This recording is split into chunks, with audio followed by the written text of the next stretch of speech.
بسم اللہ الرحمن الرحیم۔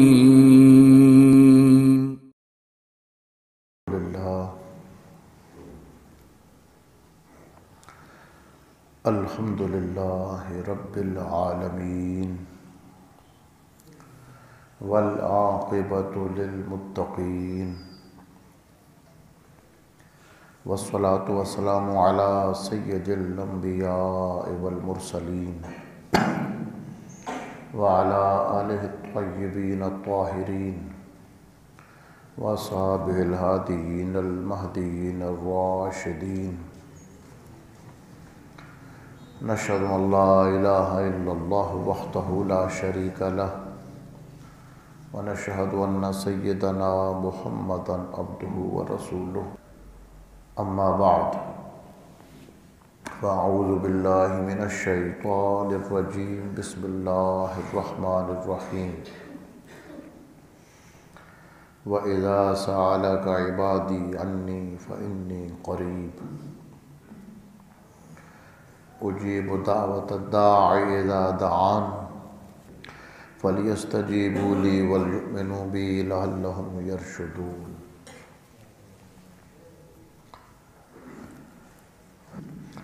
أُحِلَّ لَكُمْ لَيْلَةَ الصِّيَامِ الرَّفَثُ إِلَىٰ نِسَائِكُمْ هُنَّ لِبَاسٌ لَكُمْ وَأَنْتُمْ لِبَاسٌ لَهُنَّ عَلِمَ اللَّهُ أَنَّكُمْ كُنْتُمْ تَخْتَانُونَ أَنفُسَكُمْ فَتَابَ عَلَيْكُمْ وَعَفَا عَنْكُمْ فَالْآنَ بَاشِرُوهُنَّ وَابْتَغُوا مَا كَتَبَ اللَّهُ لَكُمْ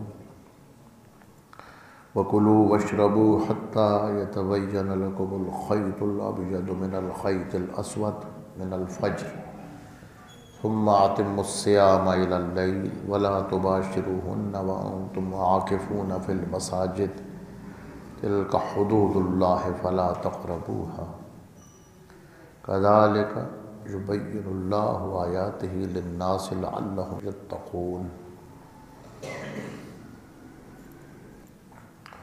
رب اشرح لي صدري ويسر لي أمري واحلل عقدة من لساني يفقهوا قولي۔ رب اشرح لي صدري ويسر لي أمري واحلل عقدة من لساني يفقهوا قولي۔ رب اشرح لي صدري ويسر لي أمري واحلل عقدة من لساني يفقهوا قولي۔ ان اللہ وملائکتہ یصلون علی النبی یا ایھا الذین آمنوا صلوا علیہ وسلموا تسلیما۔ اللہم صل علی سیدنا محمد معدن الجود والکرم وعلی آلہ وبارک وسلم صلاۃ وسلاما علیک یا سیدی یا رسول اللہ وعلی آلک واصحابک یا سیدی یا حبیب اللہ۔ اللہم صل علی سیدنا محمد النبی الامی وعلی آلہ وسلم تسلیما۔ اللہم صل علی سیدنا محمد النبی الامی وعلی آلہ وسلم تسلیما۔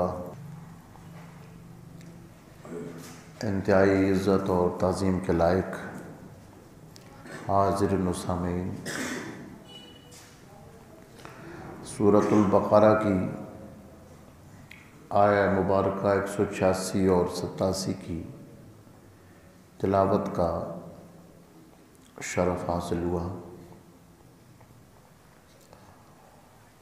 گزشتہ جمعرات کو عرض کیا تھا کہ جو آیات کریمہ تلاوت کر کے تفسیر بیان کی گئی، ان میں روزے کے احکام کا ذکر تھا۔ ان میں 2-3 مسئلے جو ہیں وہ انتہائی اہم ہیں اور علماء امت کا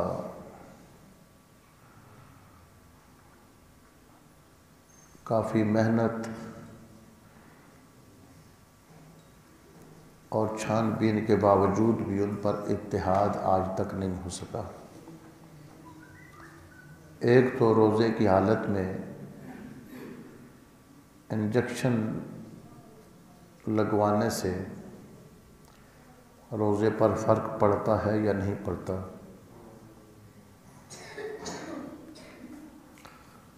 اس مسئلے میں علماء کی مختلف آراء ہیں۔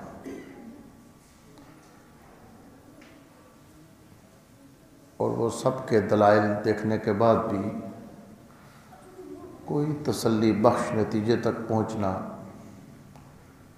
مشکل ہو رہا تھا، اس لیے اس پر مزید کچھ تحقیق کرنے کے بعد آئندہ درس میں یہ مسئلہ انشاءاللہ بیان ہوگا۔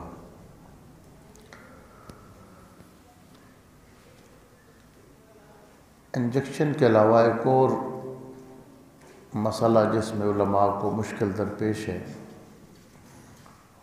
اپنی اپنی آراء رکھتے ہیں، اپنے اپنے دلائل ہیں، کہ جو دمے کے مریض ہیں یہ حالت روزہ میں انہیلر استعمال کرتے ہیں، تو اس سے روزے پر کیا اثر پڑتا ہے، روزہ ٹوٹتا ہے یا نہیں ٹوٹتا،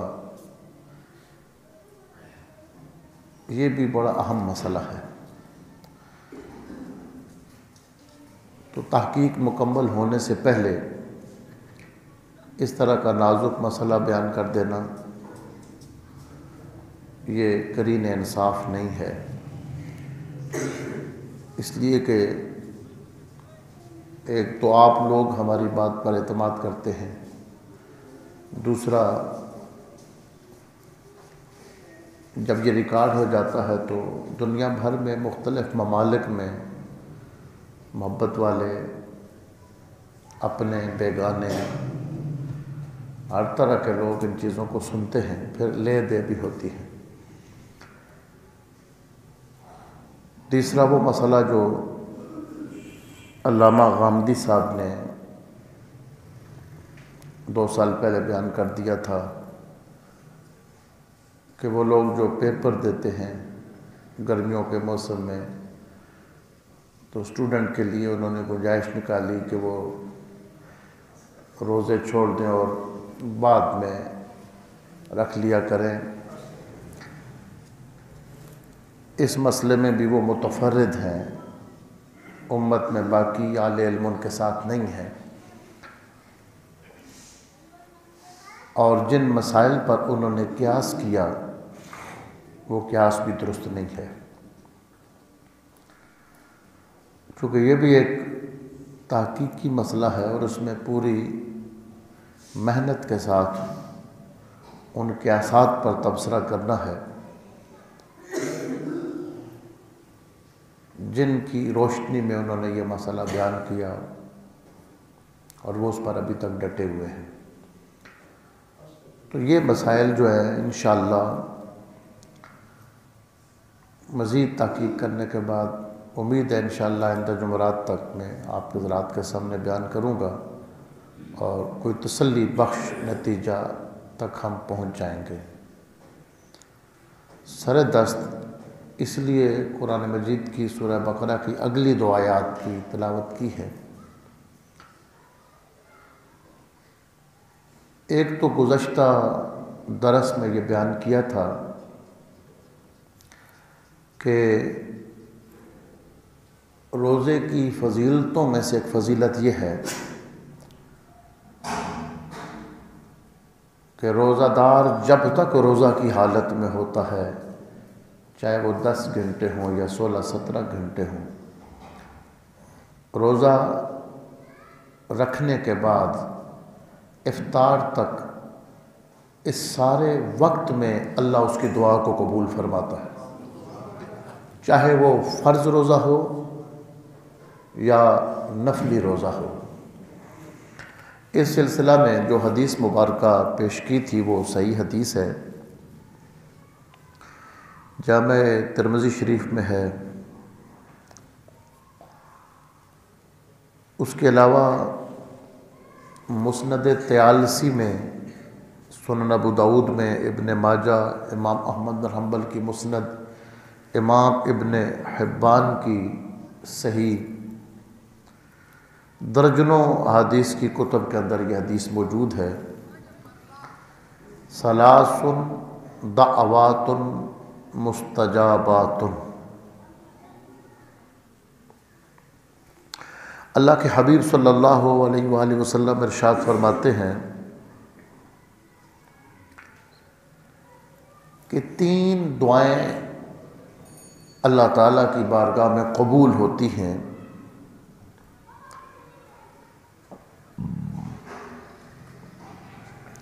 اور ایک اس کا جو طریق ہے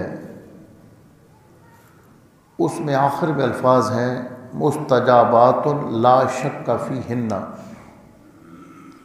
کہ ان 3 دعاؤں کے بارے میں کوئی شک نہیں کہ یہ یقیناً قبول ہوتی۔ یعنی اللہ کے حبیب علیہ الصلوۃ والسلام نے 3 دعاؤں کا ذکر فرمایا کہ جو قبول ہوتی ہیں۔ دعوت المظلوم، کسی مظلوم کی بد دعا، مظلوم کی نکلی ہوئی آہ جس کو کسی نے ستایا ہو، جب وہ اللہ تعالیٰ کو پکارتا ہے اور اللہ سے رجوع کرتا ہے تو اللہ تعالیٰ اس کی اس دعا کو قبول فرماتے ہیں۔ تو مظلوم کی جو بد دعا ہے یہ یقیناً قبول ہوتی ہے۔ اس حدیث مبارکہ کی روشنی میں حافظ شیراز رحمہ اللہ نے ایک شعر میں اس مسئلے کی نزاکت کو بیان کیا ہے اور بڑی خوبصورتی سے اس بات کو سمجھایا ہے۔ بترسز آہ مظلومہ کے ہنگامے دعا کردن، اجابت از در حق بہر استقبال می آید۔ وہ سمجھاتے ہیں یعنی کتنی تیزی کے ساتھ، کتنی جلدی مظلوم کی دعا قبول ہوتی ہے، بد دعا قبول ہوتی ہے۔ تو وہ سمجھانے کے لیے کہتے ہیں کہ ویسے تو دعائیں اوپر کو جاتی ہیں اور وہاں جا کر قبول ہوتی ہیں، لیکن مظلوم کی جو بد دعا ہوتی ہے ادھر سے نکلتی ہے، قبولیت آگے بڑھ کر اس کا استقبال کرتی۔ دعا کے اوپر جانے سے پہلے قبولیت آگے آ جاتی ہے، یعنی یہ بتاتے ہیں کہ جلدی مظلوم کی بد دعا لگ جاتی ہے۔ اللہ مظلوم کی بد دعا سے اور ہر قسم کی بد دعا سے محفوظ فرمائے۔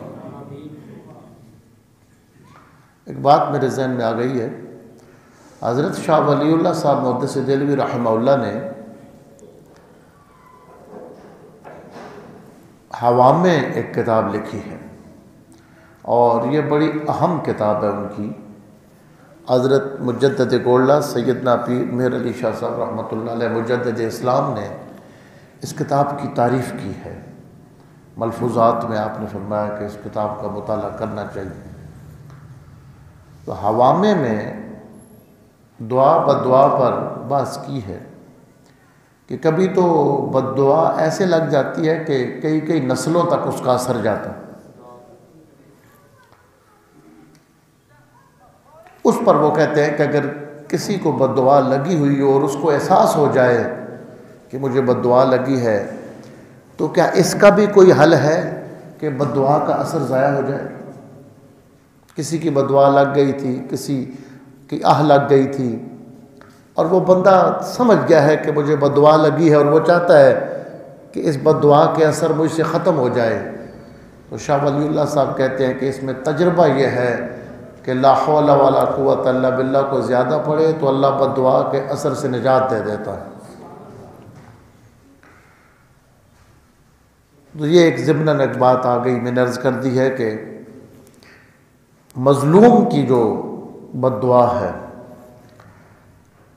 اور دوسری ودعوت المسافر، مسافر کی بد دعا یہ رد نہیں ہوتی، دعا رد نہیں ہوتی۔ مسافر کی دعا حالت سفر میں جب ہوتا ہے تو اس کی دعا قبول ہوتی ہے۔ ودعوت الوالد علی ولدہ، اور باپ جو بد دعا کر دے اپنے اولاد کے لیے تو وہ رد نہیں ہوتی۔ دوسری حدیث ہے وہ بھی صحیح ہے جس میں مسافر کی جگہ حضور صلی اللہ علیہ وسلم نے دعوت الصائم کہ روزہ دار کی دعا رد نہیں ہوتی، اور اس پر درجنوں احادیث مبارکہ مختلف احادیث مبارکہ میں بیان ہوا ہے کہ حالت روزہ میں جب تک بندہ روزے کی حالت میں اس کی دعا قبول ہوتی۔ یہاں ایک اور بات میں بڑی خاص بات آپ سے کرنے لگا ہوں کہ لوگ مختلف منتیں اور نظر مانتے ہیں کہ یہ کام ہو جائے تو میں صدقہ کروں گا، یہ کروں گا، یہ کروں گا۔ صوفیہ اور عرفاء یہ کہتے ہیں کہ جو کوئی بہت مشکل کام پیش آ جائے اور اگر حل نہ ہوتا ہو تو بندہ روزے کی منت مان لے تو اللہ اس کی مشکل کو حل فرما دیتے، اور یہ بات تجربے سے ثابت ہے کہ بندہ یہ کہے کہ اللہ کریم یہ کام ہو گیا تو میں 3 روزے رکھوں گا، 10 روزے رکھوں گا۔ تو جتنے اللہ والوں کے خاندان اوپر سے چلے آ رہے ہیں تو وہ جب کوئی معاملہ پیش آتا ہے تو وہ روزے کی منت مانتے ہیں۔ سورہ دہر میں آپ دیکھیں کہ حسنین کریمین علیہ السلام جب بیمار ہوئے تو حضرت مولا علی شیر خدا اور خاتون جنت نے روزوں کی منت مان لی کہ جب یہ ٹھیک ہو جائیں گے تو ہم 3 روزے رکھیں گے۔ تو یہ ایک تجربہ ہے کہ آپ روزوں کی منت مان لیں۔ تو روزے کا اور قبولیت کا اللہ تعالیٰ کے ساتھ ایک بڑا تعلق ہے، اور روزے کا اور دعا کا تعلق ہے، اس لیے حالت روزہ میں فضول باتوں کے بجائے، فضول چیزوں کے بجائے کثرت سے دعائیں مانگنی چاہیے۔ اب یہاں آپ دیکھیں کہ آیت نمبر 183 سے 185 تک یہ بیان کیا گیا کہ تم پر روزے فرض کیے گئے، پھر جو مریض ہو یا سفر میں ہو اس کے لیے پھر اجازت ہے کہ وہ بعد میں روزے رکھے۔ آیت نمبر 185 میں فرمایا کہ رمضان کے مہینے میں ہم نے قرآن کو نازل کیا۔ آیت نمبر 187 میں پھر رمضان کے احکام بیان ہوئے کہ رمضان کی راتوں میں شادی شدہ بندہ اپنے اہل کے پاس جا سکتا ہے۔ تو یہ روزے کے احکام بیان کرتے کرتے درمیان میں فرمایا وَإِذَا سَأَلَكَ عِبَادِي عَنِّي فَإِنِّي قَرِيبٌ أُجِيبُ دَعْوَةَ الدَّاعِ إِذَا دَعَانِ۔ میرے بندے جب آپ سے میرے بارے میں پوچھیں کہ ہمارا رب کہاں ہوتا ہے تو آپ کہیں کہ میں قریب ہی ہوں، میں دعا کرنے والے کی دعا کو سنتا ہوں۔ یعنی رمضان کے احکام بیان ہو رہے ہیں، ان کے درمیان میں دعا کے بارے میں بیان ہوا ہے۔ حضرت ڈاکٹر حامد حسن بلگرامی اس مقام پر ایک جملے میں یہ اہمیت بیان کرتے ہیں کہ پچھلی 3 آیتوں میں رمضان کا ذکر ہے، روزے کا ذکر ہے، اگلی آیت میں دعا کا ذکر ہے، پھر آگے رمضان کا ذکر ہے کہ رمضان کی راتوں میں اپنی بیویوں کے پاس جا سکتے ہو۔ تو وہ ایک جملہ لکھتے ہیں روزے کے ضمن میں اس قرب الہی اور قبولیت دعا کے بعد ماہ صیام کی مزید سہولتوں کا ذکر کیا جا رہا ہے۔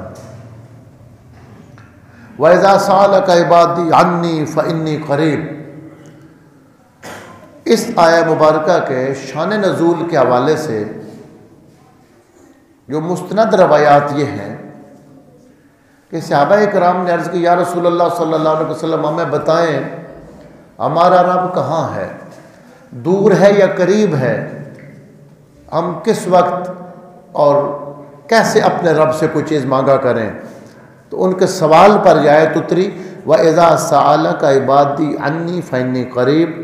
اور اے میرے رسول جب آپ سے میرے بندے میرے متعلق سوال کریں تو آپ فرما دیجئے میں ان کے قریب ہی ہوں۔ اس آیہ کریمہ کا جو شان نزول ہے اس میں وہ پوچھ رہے ہیں کہ رب قریب ہے یا دور ہے، کہاں پہ ہے۔ تو ڈاکٹر صاحب نے ترجمے کے بریکٹ میں درمیان میں اس شان نزول کو بھی بیان کر دیا۔ اے میرے رسول جب آپ سے میرے بندے میرے قرب اور بہت کے متعلق سوال کریں تو آپ فرما دیجئے کہ مجھے حاضر ناظر سمجھیں، بس میں تو ان کے قریب ہی ہوں، میں تو دعا مانگنے والوں کے التجاؤں کو جب مجھ سے مانگے قبول کر لیتا ہوں۔ اجیب دعوت الداعی، دعا کرنے والے کی دعا کو میں قبولیت دیتا ہوں. اذا دعان، جب وہ مجھے پکارتا ہے، فلیستجیبوا لی، بس ان کو بھی چاہیے کہ میرا ہی حکم مانیں، میرا حکم مانیں. جو مجھ سے دعائیں کرتے ہیں میرا حکم بھی مانیں. بعض بزرگوں نے یہ بات بھی بیان کی ہے کہ آپ بندے ہو کر اس کی ہر بات کو نہیں مانتے تو وہ رب ہو کر آپ کی ہر بات کو کیوں مانے؟ جو اس کے حکم کی اطاعت کرتا ہے، جو اس کی باتوں کو مانتا ہے، اللہ اس کی دعاؤں کو قبول بھی فرماتا ہے. تو جتنا زیادہ کوئی اطاعت کرے گا، جتنا کوئی اس کے حکم کو مانے گا، وہ اتنا اس کی درخواستوں کو قبول فرمائے گا. اجیب دعوت الداعی اذا دعا فلیستجیبوا لی، بس اس بندوں کو چاہیے کہ میرا حکم مانیں. وَلْيُؤْمِنُوا بِی، اور مجھ پر ایمان رکھیں، مجھ پر یقین رکھیں.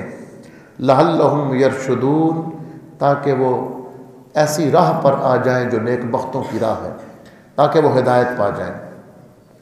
تو دعا کی جو اہمیت ہے، اس حوالے سے چند احادیث مبارکہ ہم دیکھتے ہیں. نبی کریم صلی اللہ تعالیٰ علیہ وسلم نے ارشاد فرمایا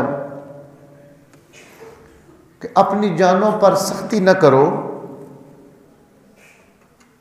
چیخ و پکار کر کر کے دعائیں مانگنے سے منع فرمایا. فرمایا انکم لا تدعون اصما ولا غائبا، تم جس سے دعائیں کر رہے ہو وہ بہرا نہیں ہے اور تم سے پوشیدہ نہیں ہے، غائب نہیں ہے. انہو معکم انہو سمیع قریب، وہ تمہارے پاس ہی ہوتا ہے، وہ سب کچھ سننے والا ہے اور سب کے قریب ہے. تبارک اسمہ و تعالی جدہ، یہ بخاری شریف کی حدیث ہے. اس کا اسم بڑی برکت والا ہے. جب کوئی اسے یاد کرتا ہے، اس کے کسی اسم کے ساتھ اس کو پکارتا ہے، تو وہ اپنے اسم کے جلووں کے ساتھ وہاں جلوہ گر ہو جاتا ہے، وہ تمہارے قریب ہی ہوتا ہے. بخاری اور مسلم کے ایک اور حدیث ہے، آپ صلی اللہ علیہ وسلم نے ارشاد فرمایا یستجاب لأحدکم ما لم یعجل، جب تک بندہ جلد بازی نہ کرے تو اس کی دعا قبول ہوتی. اس نے دعا کر لی ہے اور صبح صبح ہی کہتا ہے کہ رات کو میں نے کی تھی قبول نہیں ہوئی، اور میں اس طرح دعا نہ کرے، جلد بازی نہ کیا کرے، بس دعا کر کے رب پہ چھوڑ دے. جلد بازی نہ کرے تو اس کی دعا قبول ہوتی ہے. یقول دعوت فلم یستجب لی، اور یہ کہتا رہے میں نے دعا کی تھی قبول نہیں، میں نے دعا کی تھی ابھی تک قبول نہیں ہوئی. پر میں اس طرح دعائیں قبول نہیں ہوتی. دعا کرنا بندے کا کام ہے، اپنے رب پہ چھوڑ دے، رب اس کے لیے جب بہتر سمجھے گا اس کی دعا کی قبولیت کا اثر دکھا دے گا. یعنی دعا کی قبولیت میں ایک رکاوٹ یہ بنتی ہے کہ دعا کرنے کے بعد پر یہ کہتا رہے دعوت ولم یستجب لی، میں نے دعا کی ہے قبول نہیں ہوئی. یہ جو باتیں جب کرنا شروع کر دیتا ہے تو پھر دعا قبول نہیں ہوتی. بس اللہ سے مانگ کے اس پہ چھوڑ دے، لوگوں سے باتیں نہ کرے اور یہ شکایتیں نہ کرے کہ قبول نہیں ہوئی، اس بندے کی دعا کو اللہ قبول فرماتا ہے. تو یہ جو بندے کی عادت ہوتی ہے کہ دعائیں کرنے کے بعد پھر کہے میں تو اتنی بار مانگ چکا ہوں ہوتا ہی نہیں ہوتا، ایسے بندے کی دعا کو اللہ قبول نہیں فرماتا. بخاری شریف کی ایک اور حدیث ہے، حضور صلی اللہ علیہ وسلم نے فرمایا ینزل ربنا تبارک و تعالی. اب یہ کچھ خاص اوقات بیان ہوئے. ایک خاص اوقات ہے جن میں بندہ اپنے رب سے تعلق جوڑے تو اس کی دعاؤں کی قبولیت ہوتی ہے. ینزل ربنا تبارک و تعالی کل لیلۃ الی السماء الدنیا، فرمایا ہمارا رب ہر رات کو سب سے قریب ترین آسمان دنیا پہ اپنی شان کے مطابق جلوہ گر ہوتا ہے. اس جلوہ گری کو ایک جسم کی طرح آنا جانا نہیں سمجھا جاتا. اللہ تعالیٰ کا آنا اس کی شان کے لائق ہے. وہ ہر جگہ موجود بھی ہے، جلوہ گر بھی ہے، لیکن یہ جو خاص جلوہ گری ہے تو علماء عقائد یہاں ایک احتیاط بتاتے ہیں کہ اس کا ترجمہ یہ ہے کہ اللہ تعالیٰ نزول اجلال فرماتا ہے. اپنی ایک خاص شان کے ساتھ اللہ تعالیٰ کی جلوہ گری ہوتی ہے. اس کی رحمت جو ہے ایک خاص شان کے ساتھ جلوہ گر ہوتی ہے. آسمان دنیا، السماء الدنیا، یہ دنیا جو ہے یہ اس ادنا کا مؤنث ہے، مذکر ہو نا تو قریب ترین کے لیے ادنا کا لفظ استعمال ہوتا ہے، اس کی مؤنث ہے دنیا، یعنی قریب، اور سما یہ مؤنث ہے، السماء الدنیا جو قریب ترین آسمان ہے، اس کو السماء الدنیا کہا جاتا ہے۔ اس سے یہ مطلب نہیں ہے کہ اس دنیا کا آسمان، بلکہ اس کا مطلب یہ ہے کہ جو قریب ترین آسمان ہے ان بندوں سے، اس پر اللہ تعالیٰ تمہارا رب حین یبقا ثلث اللیل الآخر، جب رات کا آخری تہائی حصہ رہ جاتا ہے، جب رات کا، اب رات کے آپ 4 حصے کر لیں، پہلے 3 حصے گزر جاتے ہیں، جو آخری حصہ رہ جاتا ہے، یعنی جو سحری سے پہلے کا وقت، تہجد کا وقت جب آ جاتا ہے عام طور پر جس میں تہجد پڑھتے ہیں، اس میں تمہارا رب ایک خاص شان کے ساتھ آسمان دنیا پر جلوہ فرما ہوتا ہے اور کہتا ہے من یدعونی فاستجب لہ، کون ہے جو دعا کرے تو میں اس کی دعا کو قبول کروں، من یدعونی، وہ کون ہے جو مجھ سے دعا کرے میں اس کی دعا کو قبول کروں، من یسألونی فاعطیہ ہے، کون ہے جو مجھ سے کچھ مانگے تو میں اس کو دوں، ومن یستغفرنی فاغفر لہ، کون ہے جو مجھ سے بخشش مانگے تو میں اس کو بخش دوں۔ یہ جو حدیث مبارکہ ہے یہ بخاری شریف اور مسلم شریف دونوں میں ہے۔ طبرانی کی روایت کے اندر یہ الفاظ بھی آتے ہیں، کون ہے جو مریض ہے اور مجھ سے دعا مانگے تو میں اس کی دعا قبول کر کے اس کو شفا عطا فرماؤں۔ لیکن اس میں ان 3 چیزوں کا ذکر ہے کہ اللہ تبارک و تعالی اس وقت میں ایک خاص رحمت کے ساتھ قبولیت کے لیے جلوہ گر ہوتا ہے۔ جامع ترمذی شریف کی حدیث ہے، ما علی الارض مسلم یدعو اللہ بدعوۃ الا اتاہ اللہ ایاہا، آتاہ اللہ ایاہا، جب بھی کوئی مسلمان اللہ سے دعا کرتا ہے تو اس کی کچھ صورتیں ہوتی ہیں، الا آتاہ اللہ ایاہا، یا وہ جو مانگتا ہے اللہ وہی دے دیتا ہے، او صرف عنہ مثلہا، یا اللہ تو صرف عنہ من السوء مثلہ، کوئی مصیبت کوئی تکلیف ہوتی ہے اس دعا کی وجہ سے اللہ وہ ٹال دیتا ہے، لیکن دعا کب تک قبول ہوتی ہے؟ ما لم یدعو باسم او قطیعۃ رحم، وہ ایسی دعا نہ کرے جس میں گناہ ہو، کسی کے نقصان کی، بلا وجہ کسی کی تکلیف کی، کسی کے بارے میں کہے فلاں مر جائے ہو، ایسی نہ، او قطیعۃ رحم، یا اس میں قطع رحم ہو، کوئی ایسی کسی کے لیے کرتا ہے کہ یہ 2 بندے آپس میں جدا ہو جائیں، یہ لڑ جائیں، اس طرح کی نہ کرے۔ اگر اس کے علاوہ کوئی دعا کرتا ہے جو دعا ہوتی ہے یعنی بد دعا نہیں ہوتی، تو اللہ یا اسی کی صورت میں اس کو قبول فرما لیتا ہے یا اس کی وجہ سے اللہ اس کے کسی مصیبت کو ٹال دیتا ہے۔ یہ دعا کے بارے میں نبی پاک علیہ الصلوۃ والسلام کے اور متعدد تعلیمات ہیں، حدیث مبارکہ ہے کہ دعا اللہ تعالیٰ کی بارگاہ میں خاص اہمیت رکھتی ہے اور دعا عبادت کا مغز ہے، دعا کو دعا سمجھ کے اللہ تعالیٰ کی بارگاہ میں دعا مانگنی چاہیے۔ اگلی آیت کریمہ میں فرمایا احل، دعا کے بارے میں ایک اور حدیث مبارکہ وہ آ گئی تو میں آپ کے سامنے بیان کرتا ہوں، اس میں ہمارے لیے ایک درس ہے۔ یہ بخاری شریف کے اندر یہ حدیث مبارکہ ہے،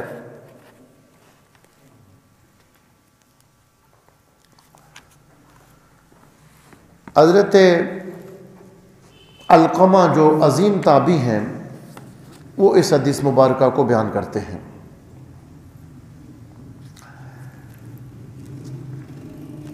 اللہ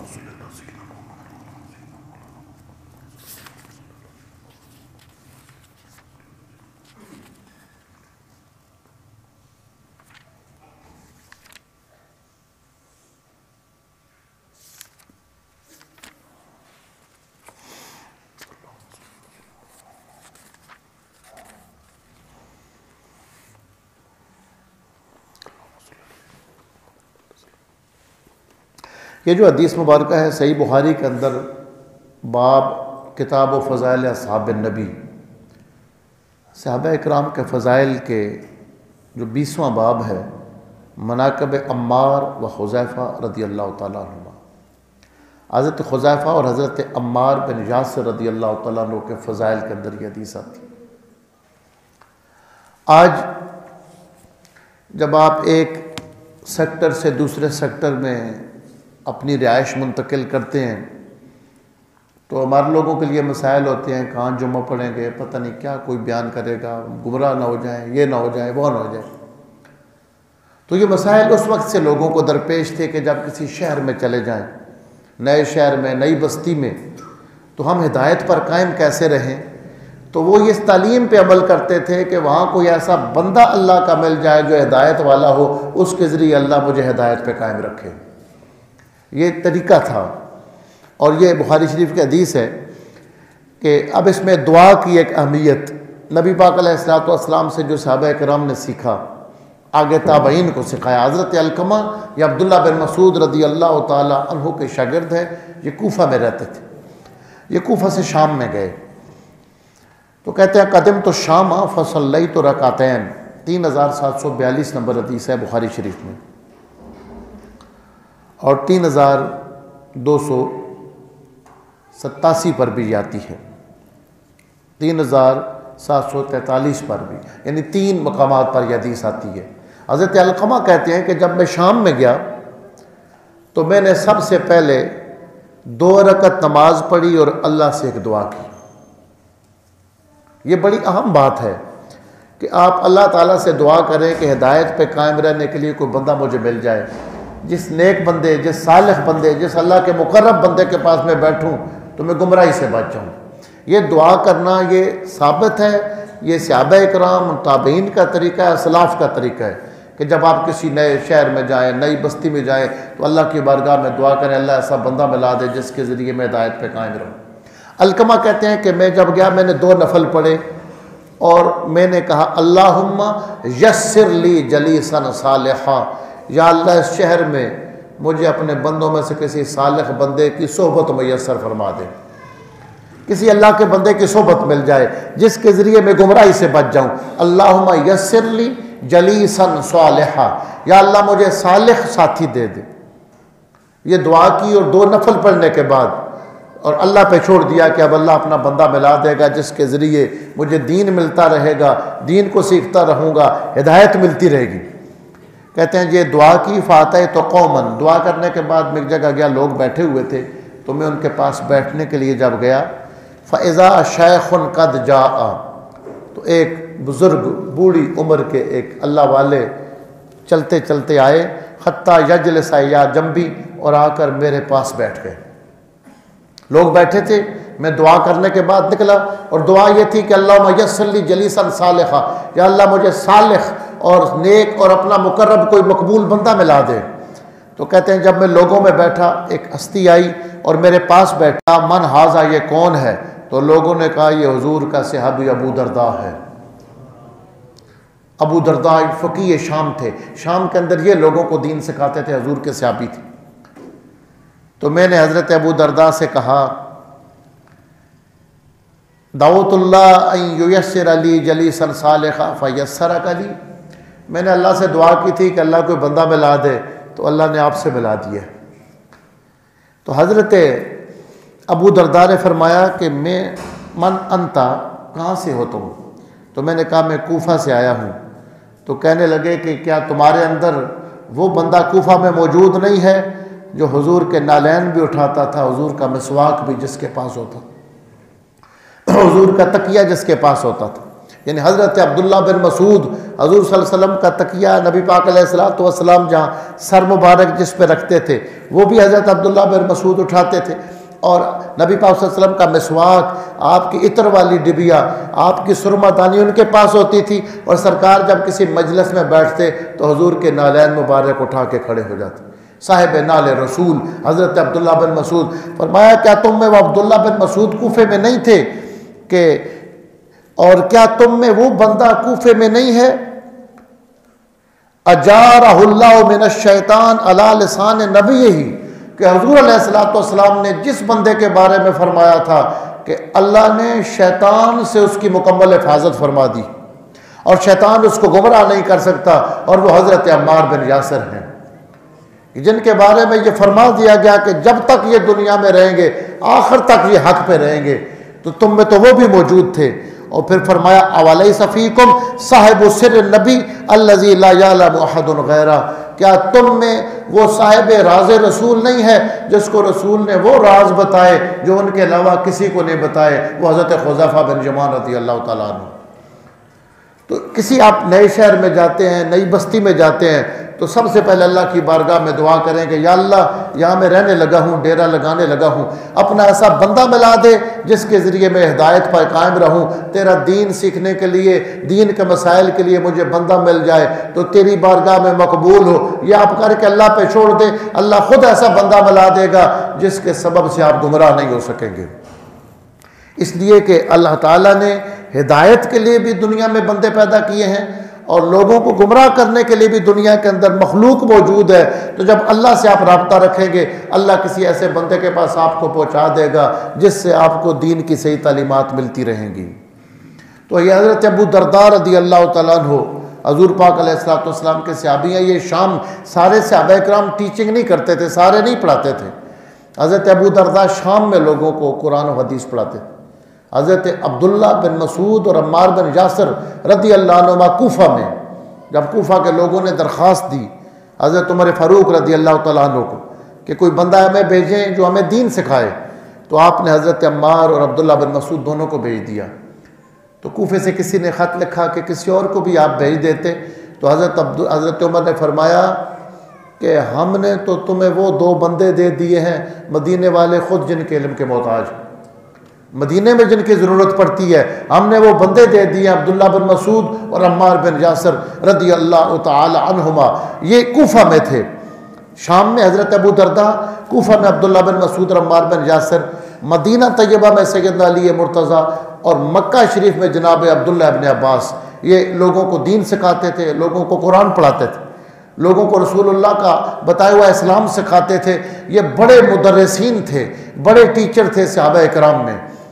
اور تہذیب و تہذیب اور دیگر کتب کے اندر آتا ہے کہ لوگ کہتے تھے کہ شام میں ہمیں اگر کوئی ایسا مسئلہ پیش آ جائے، حضرت ابو درداء نہ بتا سکیں تو ہم کوفہ کی طرف رجوع کرتے تھے، عبداللہ بن مسعود سے پوچھ لیتے تھے، اگر ان سے بھی وہ مسئلہ حل نہ ہو تو ہم مدینے میں حضرت علی کی طرف رجوع کرتے تھے، اور ان کے پاس جانے کے بعد کہیں اور جانے کی ضرورت نہیں پڑتی تھی۔